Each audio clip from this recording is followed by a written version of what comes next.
Ipinahayag naman ng Department of Information and Communications Technology o DICT na makakatulong ang bagong direct-to-cell technology upang manatiling may komunikasyon ng publiko kahit walang cell towers, lalo na sa panahon ng sakuna. Sa panayam ng IFM News Team kay Engineer Brian Tomas, System Analyst ng DICT Isabela Province, sinabi niya na ang naturang teknolohiya ay ina-adapt na ng Pilipinas at ito ang kauna-unahan sa Southeast Asia na gagamitin itong sistema. Dagdag pa niya, pinapayagan ng direct-to-cell technology ang mga smartphone na direktang kumukonekta sa mga satellite. Sa tulong ng direct-to-cell technology, kahit may bagyo, ay hindi na mawawalan ng signal ang publiko at mababawasan ang pangamba sa pagkawala ng komunikasyon sa oras ng sakuna. Ayon sa kanya, ang malaking benepisyo nito ay kahit nasa malalayong lugar tulad ng kabundukan o lugar na walang cell tower, ay maaari na pa rin magkaroon ng signal ang cellphone. Sa pamamagitan ng teknolohiyang ito, posible pa rin makatawag sa mga kapamilya, makapagpadala ng text message, makapag-video call at makagamit ng internet.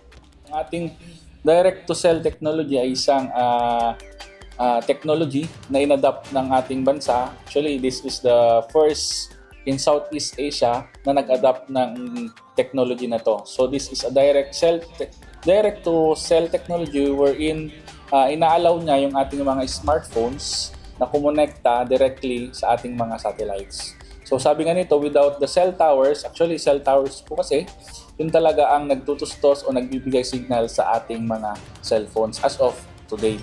So without the cell towers, mawawalan tayo ng signal. Gaya ng mga nangyayari sa mga previous na mga nagdaan, yung nawalan ng kuryente, itumba ng yung mga cell towers gawa ng mga bagyo, nawawalan po ng signal sa mga ganong parte.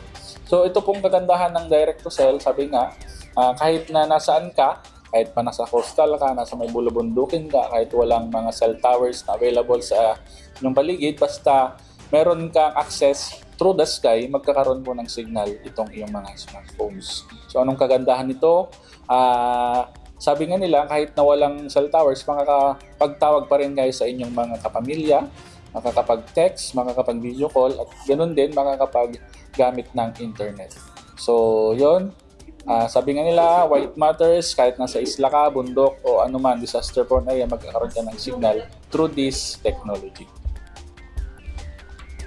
Ang proyekto ay bahagi ng partnership ng Globe at Starlink sa suporta ng DICT. Saklaw nito ang iba't ibang uri ng cellphone basta ang SIM card na ginagamit ay may ugnayan si Starlink na nasa kasalukuyan ay Globe pa lamang ang may aktibong kolaborasyon. Sa ngayon, hindi pa ito ganap na naipapatupad sa lungsod ng Kawayan at inaasahan na makikipag-partner din ang iba pang telecommunication companies sa hinaharap.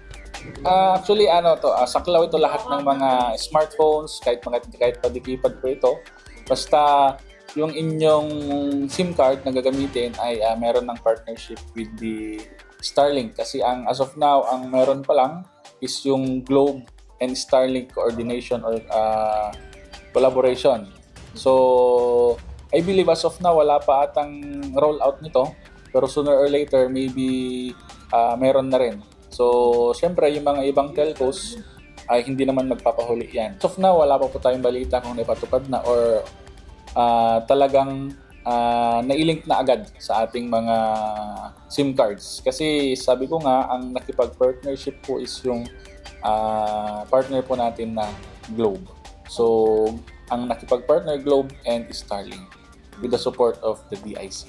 So, kasi nga ngayon, ang ating mga cellphone ay nagkakaroon ng signal through cell towers. So, sa ating mga cell towers, gumagamit po yan ng mga kuryente.